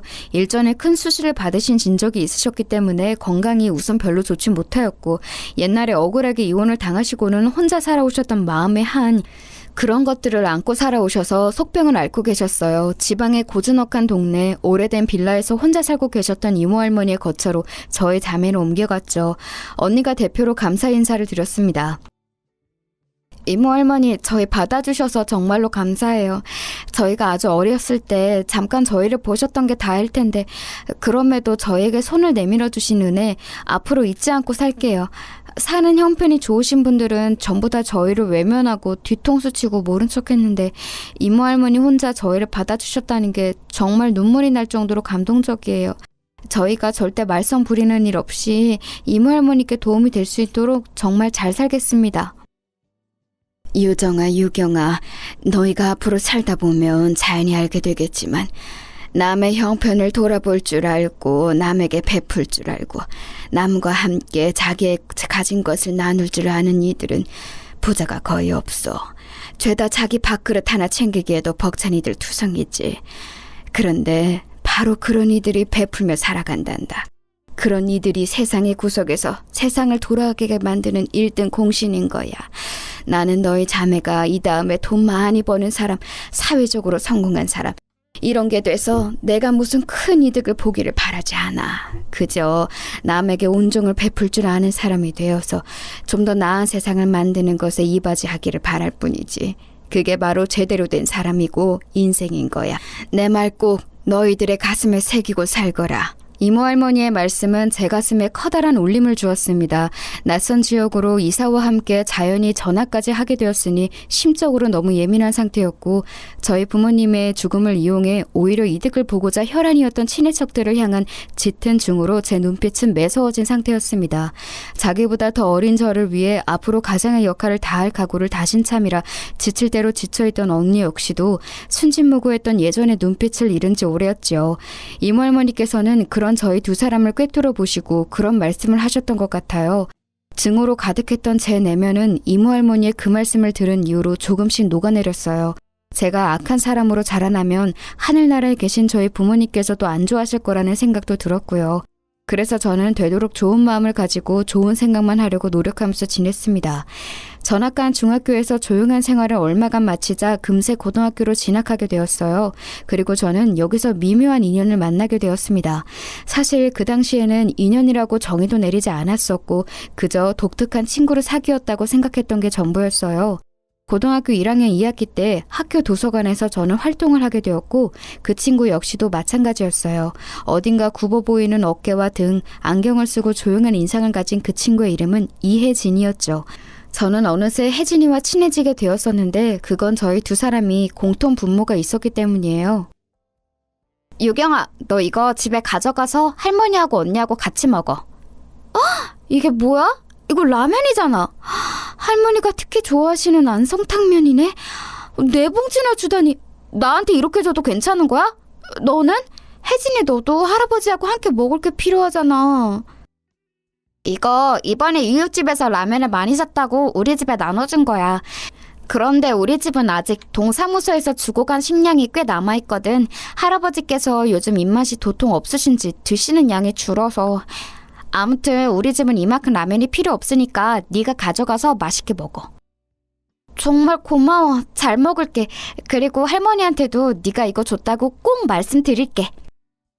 학교의 사물함 구역에서 몰래 접선하더니 혜진이는 저에게 라면이 든 봉지를 내밀었었죠. 그것뿐만이 아니라 먹을 것이든 다른 것이든 저희는 종종 서로에게 나누는 걸 했었어요. 마치 저희 집처럼 혜진이도 비슷했습니다. 혜진이는 친할아버지와 단 둘이 살고 있었어요. 빌라라고 보기에도 무리가 있는 정체불명의 오래된 다세대 주택 건물에서도 반지하가 두 사람의 보금자리였죠. 혜진이의 친부께서는 예전에 불의의 사고로 돌아가셨고 그 이후 친모께서는 어린 자식을 두고 자주 집을 비우셨는데 기어이 잠적을 해버리셨다네요. 그래서 친할아버지와 혜진이는 살게 된 곳이었죠. 유일하게 의지할 수 있는 곳이었대요. 건강이 안 좋고 연로하신 친할아버지일지라도 그저 같이 사는 게 소중하다는 혜진이의 말을 저는 이해할 수 있었습니다. 저도 마찬가지였으니까요. 이모 할머니께서 얼마나 형편이 어렵고 몸이 안 좋으신 분이든 상관없이 저희 자매가 의지하고 같이 살 수 있는 어른이 계신다는 것만으로도 감사했어요. 이렇듯 저희는 서로의 처지가 비슷했기에 금세 서로를 이해하며 가까워졌습니다. 아무도 모르는 둘만의 세상에 존재하는 것 같았죠. 서로에게만 속마음을 털어놓게 됐었어요. 나는 훌륭한 사람은 못 되어도 좋은 사람이 되고 싶다는 생각을 가지고 있는데 우리 언니는 날이 갈수록 점점 더 마음속에 가시를 품고 있는 것 같아서 그게 너무 속상해. 언니는 친척들을 아직도 죽도록 원망하고 있고 세상을 저주하고 있어. 그래봤자 어차피 나쁜 감정을 가지고 있는 본인만 손해인 건데. 너는 언니 때문에 고민이 많구나. 그런데 유경아, 사실은 나도 너희 언니하고 비슷해. 겉으로는 덤덤한 척, 씩씩한 척, 아무렇지 않은 척, 착한 손녀인 척 이렇게 행동하면서 살고 있지만 그건 그렇게 해야지만 동정어린 눈길을 더 받을까봐 그러는 것뿐이야. 사실 나는 이 세상이 원망스러워서 하루에도 수십 번씩 울고 싶고 학교 옥상에서 뛰어내리고 싶기도 해. 너에 비해서 나는 참 많이 못났지? 저희 자매는 적어도 부모님께서 돌아가시기 이전까지는 부모의 사랑을 받고 자란 아이들이었어요. 하지만 혜진이는 아주 어렸을 때부터 그것을 상실한 채로 외롭게 자라온 아이였죠. 그리고 혜진이는 고등학교 3학년 때 친모의 사망 소식을 접했어요. 먼 지역의 원룸에서 심장마비로 숨을 거두셨다고 했지요. 혜진이가 가진 아픔이 엿보일 때마다 저도 따라서 너무 슬퍼졌어요. 저는 혜진이에게 심적으로 의지할 수 있는 사람이 되어주고 싶었습니다. 모난 마음을 품게 된 언니는 제가 바로잡을 수 없으니 혜진이를 통해 대리만족을 하고 싶었던 것일지도 모르겠어요. 이모 할머니의 조언을 따라 따뜻한 마음을 품고 살고 싶다는 생각 역시도 함께 있었고요. 시간이 갈수록 혜진이는 가짜 웃음이 아니라 진짜 웃음을 지을 수 있는 사람이 되어갔고 저와 함께 라디오 사연을 들으며 다른 사람들의 인생이 어떨지 즐거운 상상을 하며 깨르르 웃음을 자주 터뜨렸습니다. 가난에 찌들었어도 항상 웃던 나날이었어요. 제 고등학교 시절은 혜진이 덕분에 웃을 수 있었던 것 같아요. 왜냐하면 저 역시 의도치 않게 연속으로 벌어진 안 좋은 상황에 떠밀려 온 것이 아무렇지 않을 수 없었고 인간 불신에 걸려 있었거든요. 부모님의 친형제들도 그런 금수만도 못한 배반을 했는데 타인은 아예 믿는 신호조차 할 수 없다고 생각했었죠. 언니 그리고 이모 할머니 이렇게 오로지 두 사람을 제외한 세상 모든 사람들은 제가 절대로 믿어서는 안 될 존재들이라고 내심 생각했었어요. 그런데 그걸 녹이고 제 신뢰를 얻어낸 존재가 바로 혜진이었죠. 혜진아, 우리는 그냥 친구라기보다는 이제는 거의 가족이지? 당연하지. 거의 가족이나 다름없지. 우리는 동갑이라서 언니 동생 자매는 못하니까 쌍둥이라고 할까? 우리는 쌍둥이니까 사회에 나가서도 서로가 늘 함께라고 생각하면서 살자. 고등학교를 졸업하면서 저와 혜진이는 손을 맞잡고 비록 떨어져 지낼지언정 서로를 늘 생각하자고 약속했었어요. 하지만 저희 바람과는 다르게 성인이 된 저희 앞에 힘든 상황이 펼쳐졌습니다. 혜진이는 첫 월급을 받자마자 좌절했죠. 월급이 들어오자마자 그걸 압류당했기 때문이에요. 정신없이 원인을 찾아봤다고 합니다. 그랬더니 사망한 친모께서 빚을 지신 게 있었는데 이자까지 붙어서 불어난 그 금액이 고스란히 혜진이에게 상속되었다는 게 밝혀졌어요. 할아버지께서는 독촉장이라는 게 뭔지 알지 못하셨기 때문에 그걸 받으셨을 때도 그냥 간과하셨던 겁니다. 그래서 혜진이는 빚더미에 올라앉게 되었어요. 그 충격으로 할아버지께서는 쓰러지셨고 몇 달 뒤 영면에 드셨습니다. 혜진이가 어느 날 창백하게 질린 얼굴로 저를 찾아왔어요. 유경아, 미안한데 나 하루만 여기서 재워줄 수 있을까? 나 사는 자취방에는 이미 사채업자들이 들이닥쳐서 내가 거기로 들어갈 수가 없어. 그래서 너 지금 이 시간에 여기까지 온 거야? 당연히 재워줄 수 있지. 누추한 공간이지만 얼른 들어와서 몸 좀 녹여. 그 사채업자라는 놈들 왜 그렇게 악질이야? 네가 돈을 때마다 내고 있는데도 왜 착실하게 갚는 사람을 이렇게나 괴롭혀? 이자 보니까 돈만 목적인 게 아니라 사람 피말리고 괴롭히는 걸 즐기는 족속들 같아. 내가 잘못 걸려도 한참 잘못 걸린 거지. 힘없이 웃는 혜진의 얼굴에서는 어느새 진짜 웃음을 찾아볼 수가 없었습니다. 그날 이후로 저는 한참 고민했어요. 제가 좋게 살기로 노력해서 모은 돈이 통장에 있었습니다. 그걸로 혜진이를 도와줘야 하는지 이 고민이었죠. 그런데 3주 정도가 지났을 때였나? 혜진이한테 연락이 왔어요. 머뭇거리면서 힘겹게 묻더라고요. 돈 혹시 빌려줄 수 있냐고요. 그 목소리에 저는 눈을 감고 생각했습니다. 어려운 사람이 베풀고 산다는 이모 할머니의 말씀, 그게 떠올랐고 혜진이는 저에게 가족이나 다름없었기 때문에 저는 제 전 재산, 그때까지 모았던 1,000만 원을 모두 빌려주기로 결정했어요. 너 이거 네가 가진 돈의 전부잖아. 이렇게 나한테 건네줘서 정말 고마워. 이거라면 내가 당장 숨 돌리고 안심하면서 지낼 수 있을 것 같아. 꼭 갚을게. 진심으로 고마워, 유경아. 오는 혜진이를 보며 저는 비록 수중에 돈은 없었지만 잘한 결심이라고 생각했었어요. 혜진이가 어서 빨리 상황이 안정됐다는 연락을 주기만을 기다렸죠. 하지만 일주일이 지나고 한 달이 지나도 감감무소식이었습니다. 그때부터 초조해졌죠. 혜진이가 잠적했다는 가정은 떠올리고 싶지 않았어요. 그러나 반년이 지났을 때 혜진이가 머물렀던 곳까지 찾아가서 수소문을 해본 끝에 영영 자취를 감췄다는 사실을 알게 됐습니다. 설마 몹쓸 짓을 당한 걸까 싶어서 겁이 났었는데 혜진이가 짐을 다 챙겨서 이른 새벽에 길을 나서는 걸 목격한 동네 신문 배달부가 있었어요. 제 돈을 모두 가져간 혜진이는 아무 말도 없이 그렇게 저를 배신하고 떠났던 거예요. 귀한 돈을 다 잃었다는 상실감, 가족처럼 여겼던 사람에게 당한 배신, 이런 것으로 저는 제정신이 아니었습니다. 설상가상으로 이모 할머니께서 건강이 악화되어 병원 신세를 지게 되셨는데 병원비가 걱정이었어요.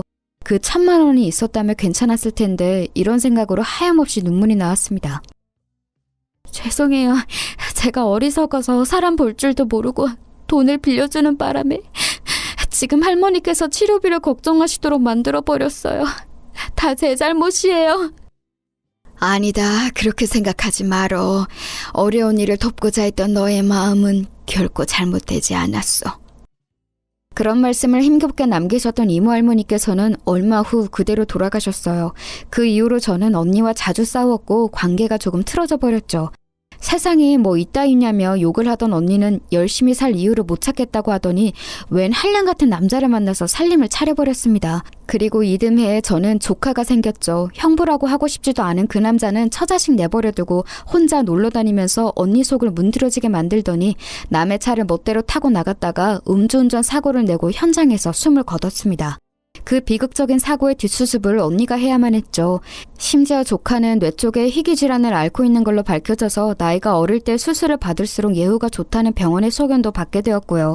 여러 가지 빚만 지고 있는 상황이었는데 수술비가 당장 어디서 난단 말인가요? 제가 도와주고 싶었으나 제 코도 석자였습니다. 이제는 내가 너의 가족이 되어줄게. 앞으로 나만 믿고 너는 따라오면 돼. 고생 끝, 행복 시작이야. 이런 말을 해줬던 남자와 저는 결혼했습니다. 시댁에서 저를 반대했고 그래서 결혼식도 결국 못 올렸어요. 혼인신고만 하고 작은 투룸 빌라에서 결혼 생활을 시작했죠. 그는 저를 동정했고 측은하게 여겼으며 자기가 제 인생의 백마탄 완장님이 되고 싶다고 했었습니다. 그런 그를 저는 의지했고 고마워했죠. 하지만 그건 사랑이 아니었어요. 그게 문제였죠. 미천 하나 없는 제가 형부의 비극적인 사고, 정신적으로 너무 피폐해져서 일상생활에 지장이 생긴 언니, 수술이 필요한 조카, 이런 문제들을 안게 되자 그는 저를 점점 멀리하기 시작했습니다. 그러더니 결국 저를 버렸어요. 저와 결혼한 걸 후회한다면서 말입니다. 네가 일말의 양심이 있다면 제발 나를 놓아줘. 너같이 불행한 여자하고 살고 싶은 남자는 세상에 아무도 없을 거야. 그게 할 소리야? 너는 책임감은커녕 의리도 없구나. 그래, 알았어. 나를 내치고 싶어서 안달난 네 소원 내가 들어줄게. 저는 눈물로 이혼을 해줄 수밖에 없었죠. 그리고 어떻게든 탈출구를 찾기 위해 제 남은 가족인 언니와 조카를 위해 돈을 벌어보려고 했습니다. 단지 그것뿐이었는데 잘못된 판단으로 제가 있던 돈마저 다 잃고 빚까지 지게 됐습니다. 주식이라는 걸 알지도 못하면서 주변에 꼬드김에 넘어간 제가 바보였던 것이죠. 달동네 초입에 있는 낡은 집으로 옮겨간 저는 빛이 제대로 들어오지 않는 곳에서 생활하며 제 인생의 우울함은 곱씹고 또 곱씹었습니다. 어떻게 살아야 할지 막막했죠. 그러던 어느 날 주말 아침부터 동네에 감자를 파는 트럭이 오는 소리가 들렸어요. 종종 오는 트럭인데 그날따라 희한하게 국산 핵감자 한 봉지에 3,000원에 판다는 확송기에서 흘러나오는 그 음성이 왜 그렇게 반가웠는지 모릅니다. 슬리퍼를 신고 나가는데요. 생각보다 감자 트럭이 집에서 멀리까지 가서는 정차를 한 상태였어요.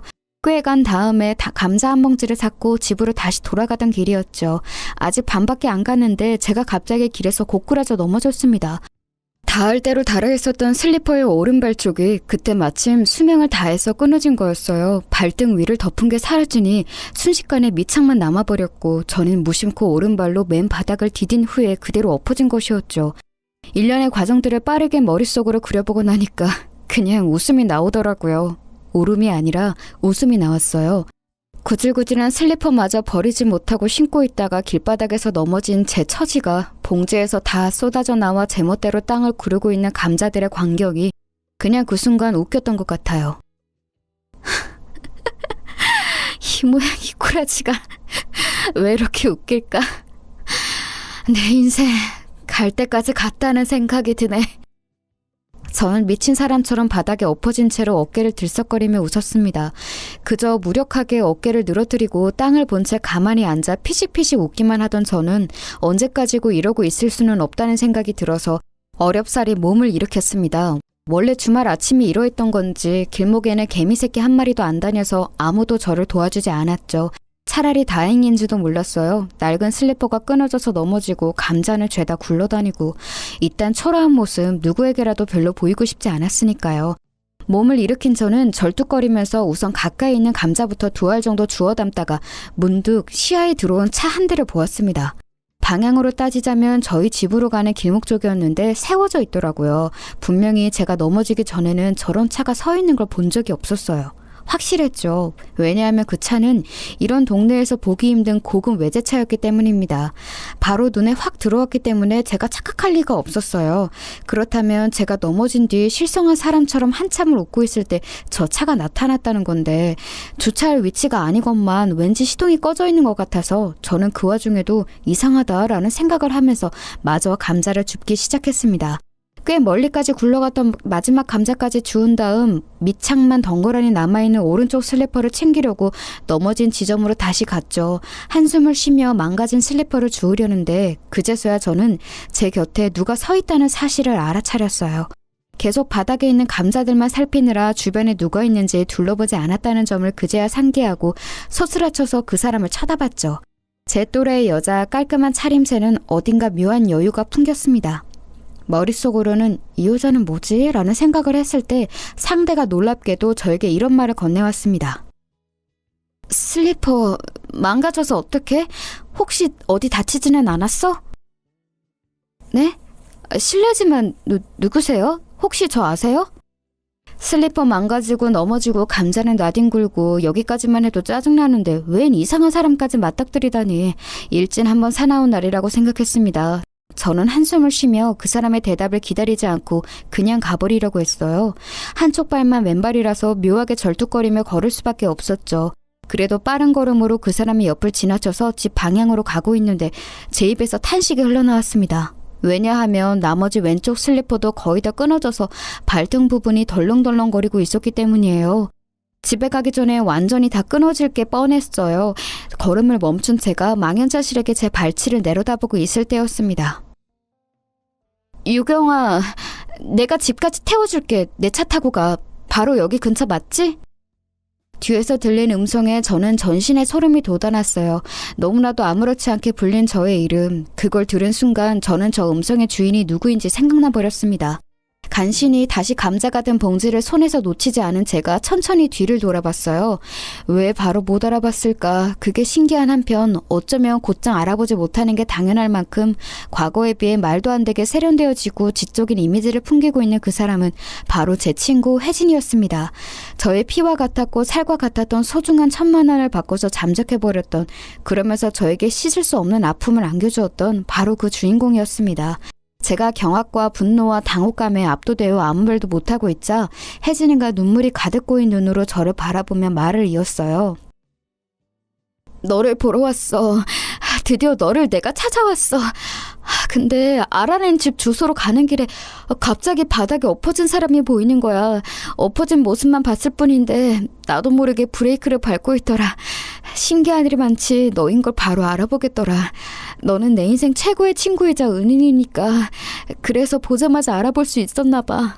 어쩌면 하늘에서 알려준 것일 수도 있어. 너의 신발이 망가졌으니까 내가 지금 여기서 차를 멈추고 너를 집까지 태워줘야 한다고 그렇게 나한테 계시를 준 건가 봐. 야, 너 진짜 혜진이야? 혜진이 맞아? 네가 무슨 낯짝으로 이렇게 아무렇지도 않게 예고도 없이 불쑥 내 앞에 나타나? 내가 그동안 네 원망을 얼마나 하면서 속이 문드러졌는지 네가 알기나 해? 저를 향한 혜진의 말을 듣고 나자 저는 정말 미칠 것 같아졌습니다. 심장이 말도 못하게 세게 뛰기 시작했고 갑자기 머리가 뜨거워지면서 눈앞이 빙글빙글 도는 느낌이 들었어요. 당장이라도 쓰러지고 싶었으나 저는 그걸 이겨냈습니다. 지금 당장 혜진이에게 이를 갈며 말을 해주고 싶었으니까요. 너 그렇게 사라지고 처음 1년 정도는 나 솔직히 너를 원망하면서도 한편으로는 걱정했어. 안 좋은 일이 너한테 생겼을까봐 그거 걱정하며 지냈어. 그리고 시간이 더 지나니까 어떻게 생각이 됐는 줄 알아? 너 같은 것한테 속아서 마음 주고 정 주고 믿음까지 다 줘버린 그런 내 자신이 천하의 바보 같더라. 내가 어리석어서 이렇게 되었다는 생각만 들면서 자기 혐오를 하게 되더라. 최근 2년 정도는 네 생각 안 했어. 기다려도 아무 소식조차 없는 너 따위 생각 안 하려고 했어. 너를 떠올리면 결국은 내 자신에 대한 분노로 꼭 생각이 끝나버려서 네 생각 아예 안 하려고 노력하면서 살았어. 나는 내 인생은 너 아니어도 죽도록 힘드니까. 너한테 배신당한 건 아무것도 아니었을 만큼 정말 미치게 힘드니까. 그래서 네 생각할 겨를이 없었어. 그런데 네가 이렇게 짠 하고 나타난대? 나 그럼 이제 어떻게 해야 하니? 네가 말해줘봐. 네 뺨부터 후려칠까? 아니면 돈 내놓으라고 멱살부터 잡고 흔들까? 뭐부터 하면 좋겠는지 네가 어디 의견 좀 줘봐. 미안해 유경아, 정말로 미안해. 그 어떤 변명으로도 네가 받았을 상처를 돌이킬 수 없다는 거 알고 있어. 진심으로 미안해. 그동안 네가 나를 얼마나 기다렸을까. 10년이 넘어가는 지난 세월 네가 힘들어했을 걸 생각하면 나는 용서받을 자격이 아니라 용서를 구할 자격조차 없는 것 같아. 그러니 용서해달라는 말은 안 할게. 다만 미안하다고 이 사과만큼은 진심으로 전하고 싶어. 혜진이는 눈물을 줄줄 흘리며 고개를 떨구었다가 이내 허리까지 깊숙이 숙여 보였어요. 그 숙인 몸이 흐느낌에 맞춰서 떨리고 있었습니다. 저는 정이 내리기 힘든 감정이 밀려들자 너무 머리가 아파서 그 와중에 들고 있는 무거운 감자 봉지를 고쳐주며 휘청거렸고, 그런 저희 등에 차체가 닿았습니다. 이 자리에 서 있는 고급 외제차, 이제 보니까 혜진의 것이었죠. 그 점을 인지한 뒤에야 저는 혜진이가 예전보다 사람의 외양부터가 아주 럭셔리하게 탈바꿈했다는 사실에 놀라움을 느꼈습니다. 입은 옷은 간편한 차림새였지만 그럼에도 소재라든지 디자인이 고급스러워 보였어요. 무엇보다 사람에게서 뿜어져 나오는 기운, 아우라 같은 것이 과거와는 편이하게 달랐기 때문에 제가 바로 혜진이를 못 알아본 게 아닐까 싶었습니다. 본디 그 사람 특유의 분위기라는 건 바뀌기 힘드니까요. 하지만 혜진이는 완전히 바뀌어 있었죠. 그 이전과는 완전히 다른 인생을 살고 있다는 뜻이었습니다. 여기까지 생각을 마치고 저는 현기증에 몸을 크게 휘청거렸어요. 그러자 놀란 혜진이가 성큼 다가와서 저를 부축했습니다. 말릴 새도 없이 혜진이는 저를 자기 차에 태웠고 저희 집으로 향했어요. 제 집 주소는 어떻게 알았는지 그걸 물어보고 싶었는데 그 이전에 더 중요하게 물어볼 것들이 산더미처럼 쌓여있더라고요. 오래된 빌라 앞에서 차가 멈춰서자 저는 내릴 생각은 않고 그대로 조수석에 앉은 채로 혜진에게 물었습니다. 너 내 뒤통수 그렇게 잔인하게 때려서 도망간 뒤로 어떻게 살았어? 뭐하고 살았길래 이렇게 좋은 차를 타고 다녀? 로또 당첨된 걸로는 이렇게 살기 부족할 것 같은데. 그러자 아직 눈물 젖은 얼굴로 혜진이가 저를 쳐다보면서 빙그레 미소 짓는 게 아니겠어요? 그 미소를 보자 저는 어안이 벙벙해졌고 몽롱하게 들떠있던 정신이 조금은 가라앉는 게 느껴졌습니다. 너 왜 웃어? 내가 질문을 했다는 게 웃겨? 나 사는 꼴 네가 충분히 짐작하고 있을 텐데 나는 이렇게 사는 주제 잘 살게 된 너에 대해 물어보니까 웃음니? 아니, 그래서 웃은 거 아니야. 고마워서 웃었어. 나에 대해 물어봐 줬다는 건 네가 나를 궁금해한다는 거니까 고마운 마음이 들어. 나는 그간 일본에서도 살았고 싱가포르에서도 살았어. 그렇게 살다가 한국에 들어온 지는 이제 2달이 다 되어가. 예전 그때에는 너에게 내가 멀리 떠날 거라고 차마 밝히지 못하고 돌아설 수밖에 없었어. 아주 질 나쁜 사채업자 조직이 내 꼬투리를 잡으려고 벼르고 있었고 감시망을 피해서 단 한 번의 완벽한 도주를 할 수밖에 없었던 내가 너에게 갈 수도 단서를 남겨줄 수도 없었어. 혜진이는 차분하게 당시의 행적을 이야기해 주었습니다. 저는 차가운 표정을 유지하고 애를 썼지만 이야기를 들을수록 놀라움을 금할 수 없어졌지요. 마치 영화에서나 나올 법한 일이었어요. 혜진이는 가진 수를 다 써서 사채를 갚으려고 했지만 악질인 그놈들은 야비하게도 금액이 틀렸다는 궤변으로 혜진이를 압박했습니다. 어떻게 해서든지 혜진이를 사채의 굴레 속에서 가둬놓을 작정이었겠죠. 그러다가 그 사채업자들이 새로운 조직폭력배들과 손을 잡고 일을 시작하게 됐다는 사실을 우연히 알게 된 혜진이는 그야말로 생명을 잃을지도 모른다는 공포를 느꼈다고 합니다. 단지 자기 목숨에 대한 것뿐만이 아니었고 자기와 연관된 주변 이들에 대한 걱정까지 같이 하고 있었죠. 예를 들면 바로 저 말입니다. 두려움에 휩싸여 있던 혜진이는 직장에서 만났던 분인 일본으로 취업 연결이 되어 떠났었던 사실을 떠올리자마자 몰래 출국할 작전부터 했던 거예요. 사람이 한 가지 생각에 빠지면 눈에 뵈는 것이 없다고 하죠. 그때 혜진이가 그랬었다고 합니다. 아무런 티를 안 내고 일상을 사는 척하다가 일본으로 도망가 버리는 계획을 성공하는 것에 사로잡혀 있었던 거예요. 사채업자 그 악마들을 피해 일본으로 가는 것에 성공한 혜진이는 그럼에도 한동안 두려움에 떨면서 지냈고 그곳에서 아는 사람을 찾았죠. 직장에서 만났던 인연이 어디 회사로 연결되어 간다는 것 정도는 기업명을 기억하고 있었으니까요. 그 다음부터는 그곳에 자리 잡고 사는 한국 사람들의 도움을 받아 한동안 먹고 사는 것에만 집중했다고 합니다. 이때까지도 한국에 연락해볼 엄두를 못 냈다네요. 제 생각을 매일 하긴 했으나 연락하는 건 꿈도 못 꿨다고 해요. 자기 때문에 제가 어떻게 잘못될까봐, 피해를 입게 될까봐 망상처럼 번진 걱정으로 연락도 못한 채로 자기와 저의 인연이 끊긴 것처럼 보이게 하기 위해서 그렇게 지냈다고 합니다. 혜진이는 원래 야무지고 똑똑한 아이였어요. 그건 공부머리하고는 다른 거였죠. 저는 학창시절에 종종 혜진이가 만약 지독히도 어려운 이런 환경에서 나고 자라지 않았다면 엄청난 인물이 됐을 거라는 가정을 했었어요. 그런데 그게 제가 쓸데없이 품었던 가정들이 아니었던 거예요. 자기네 도망은 갔을 뿐이라고 생각했었지만 실상 혜진이는 더 큰 세상으로 나갔던 것이었고, 그러자 생각지도 못한 기회라는 것들이 혜진이 앞에 등장했습니다. 각 나라에서 가격 대비 좋은 품질로 생산하고 있는 제품들, 아직 해외에는 알려지지 않았고 자국민들만 아름아름 잘 쓰고 있는 제품들, 바로 이런 것들을 혜진이는 깐깐한 눈으로 보고 선정하여 수출품으로 지목하는 일을 하게 되었던 거예요. 바야흐로 인터넷 쇼핑의 시대가 열린 시기였고 혜진이의 역할은 점점 더 중요해졌습니다. 자기 자신도 믿기 어려운 성공의 길이 눈앞에 쫙 펼쳐졌다고 혜진이는 그렇게 회상했죠. 돈을 벌기 시작하니까 자연스레 다른 돈이 생각나더라. 네가 내어준 그 1,000만 원. 그리고 악질적인 사채업자들이 나에게 사기를 쳐대며 영원히 다 갚을 수 없을 것처럼 꾸며냈던 그 돈까지. 그래서 나는 그 사채업자들의 현황을 알아보기 시작했어. 그때가 내가 잠적한 지 3년이 훌쩍 넘어 4년이 다 되어가던 때였지. 그 악질 조직이 와해되고 있던 것 같더라. 그래서 기쁜 마음으로 그것들이 전부 사라지기를 기다렸어.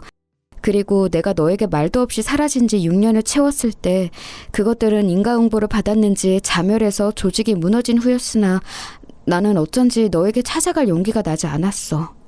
그때 깨달았던 것 같아. 나는 이런저런 핑계를 대면서 네 앞에 나타날 용기가 부족한 스스로를 외면해왔을 뿐이라고.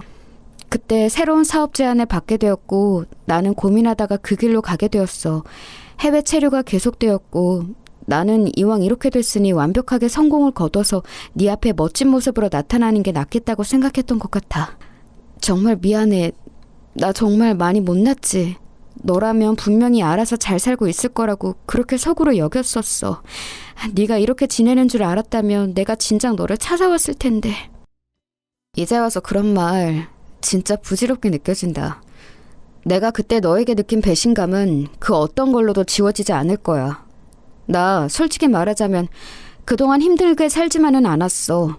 행복했을 때도 많았고 모든 일들이 술술 잘 풀리는 것처럼 느껴지는 시기도 있었어. 그런데 지금 내가 인생에서 최저점을 찍고 있을 때 하필 네가 나타나 버렸네. 유경아, 너는 여전히 좋은 사람이구나. 어떤 일을 겪든 그 점은 변하지 않나 봐. 너는 본질적으로 좋은 사람이고 모질 수 없는 사람인가 봐. 갑자기 그게 무슨 소리야? 내가 네 이야기 다 듣고 나서 기세가 수그러든 것 같으니까 용서받고 싶은 욕심이라도 들었어? 나 좋은 사람 아니고 잘만 모질게 구는 사람이야. 네 멋대로 판단하지 마. 아니, 그거 알아, 유경아? 너 나를 원망하는 말은 많이 쏟아내면서도 내 긴긴 이야기 들어주면서도 너 아직까지 나한테 그 돈 달라는 말 안 했다?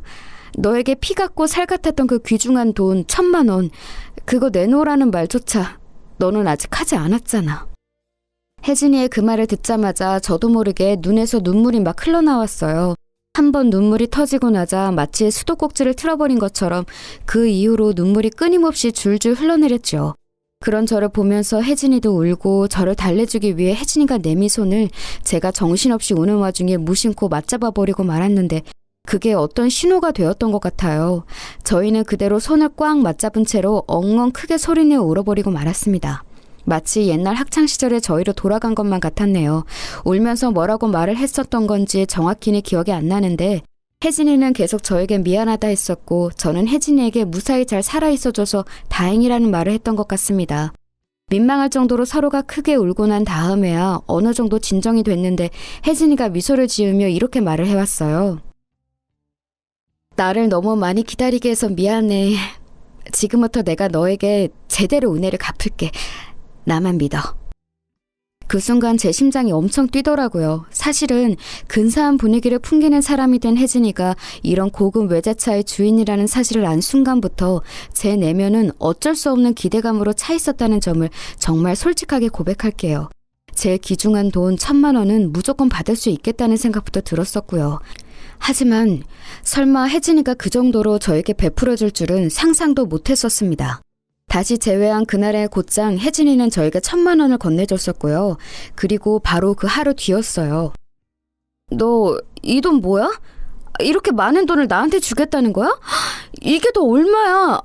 나는 살면서 이렇게 큰 돈을 접해본 적이 없게 얼마인지 가늠도 안 와. 5천만 원이야. 유경이 너 지금 조카가 많이 아프잖아. 수술 받아야 하는 상황인 거 알고 있어. 부디 요긴하게 잘 써줬으면 좋겠다. 내 하나뿐인 조카가 많이 아픈 거 맞는데 그건 맞지만 갑자기 이렇게 웬 5천만 원을 나한테 주니까 생각도 못했던지라 너무 당황스럽다. 고맙다는 말을 어떻게 표현해야 할지도 모르겠어.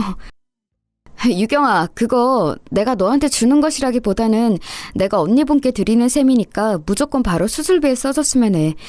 그리고 너 은행 이자만 알고 사채 이자는 모르나 봐?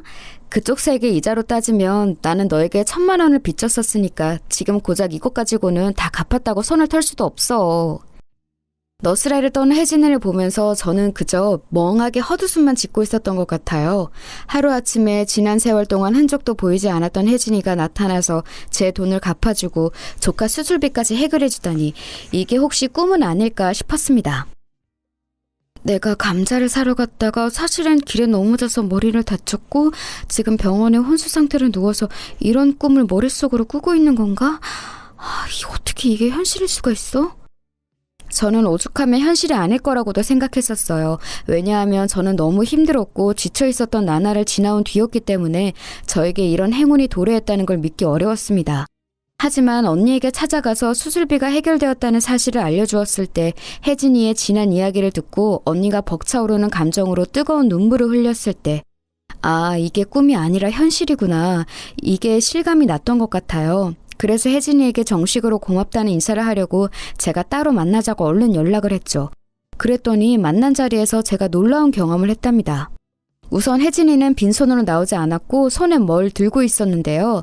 보니까 명품 쇼핑백들이었어요. 3개였는데 3개 다 신발들이었습니다. 2개는 슬리퍼처럼 뒤가 뚫려있는 신기한 운동화였고 나머지 1개는 굽이 낮아서 편하고 예쁜 구두였죠. 내가 이런 세계를 체험해보지 않았다고 해서 이런 게 얼마인지까지 모르는 건 아니야. 3개 합쳐서 중고차 한 대 가격은 나올 텐데 이걸 그냥 이렇게 나 주려고 사온 거야? 그날 네가 슬리퍼가 망가져서 길에 넘어져 있는 걸 보고 꼭 신발을 사주고 싶었어. 새로 나왔다는 최고 신상으로만 사왔어. 네 마음에 들었으면 좋겠다. 아니, 마음에 들고 자시고가 아니라 내가 이런 걸 받아도 되는지 모르겠다. 네 덕분에 우리 언니도 조카도 모두 안심할 수 있게 됐는데 바로 이런 선물까지 받으려니까.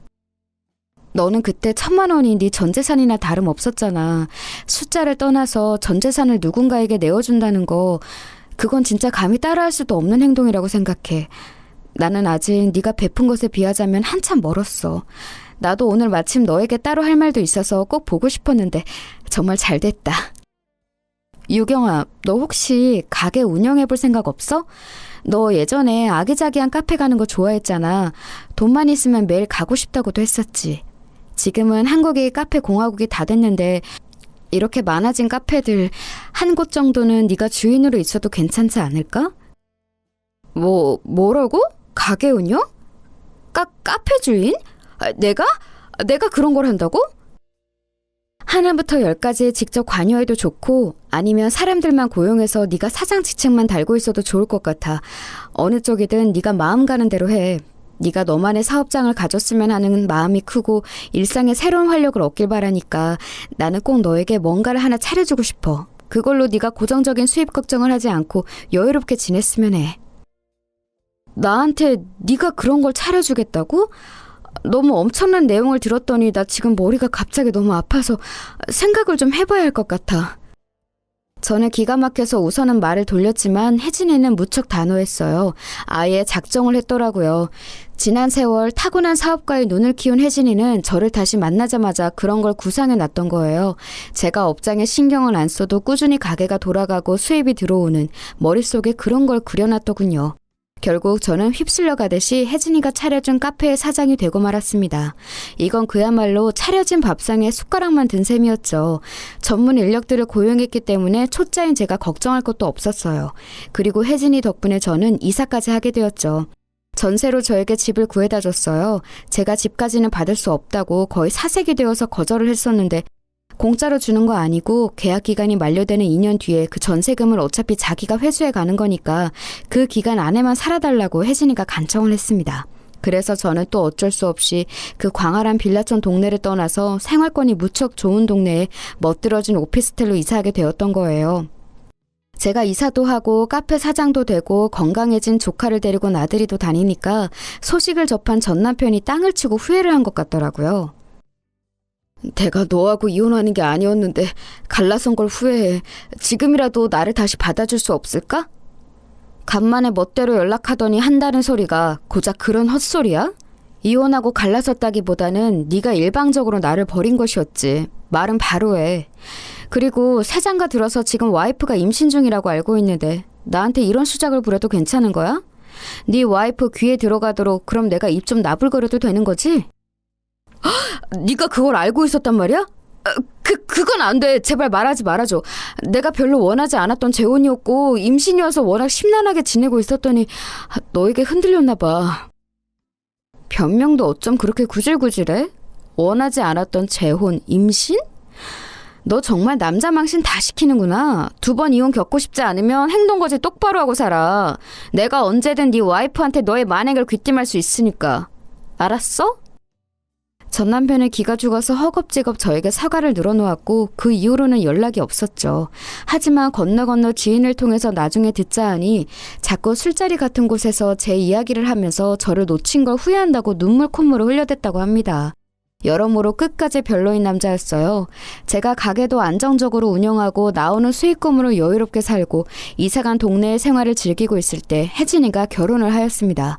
싱가포르에서 만난 인연이라고 하더라고요. 상대 측에서는 진작 결혼식을 올리기를 원했지만 혜진이는 저에게 빚을 졌던 일을 오롯이 해결하지 않으면 결혼을 할 수 없다고 했었대요.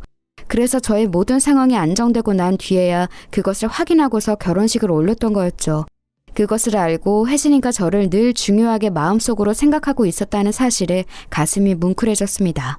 그리고 저는 혜진이의 결혼식에서 놀라운 인연을 만나게 되었어요. 혜진이 신랑 측 하객이었는데 미국과 한국을 주로 오가며 사업을 진행하는 남자였습니다. 굉장히 능력이 좋은 인재였으며 저보다 4살 연하였고요.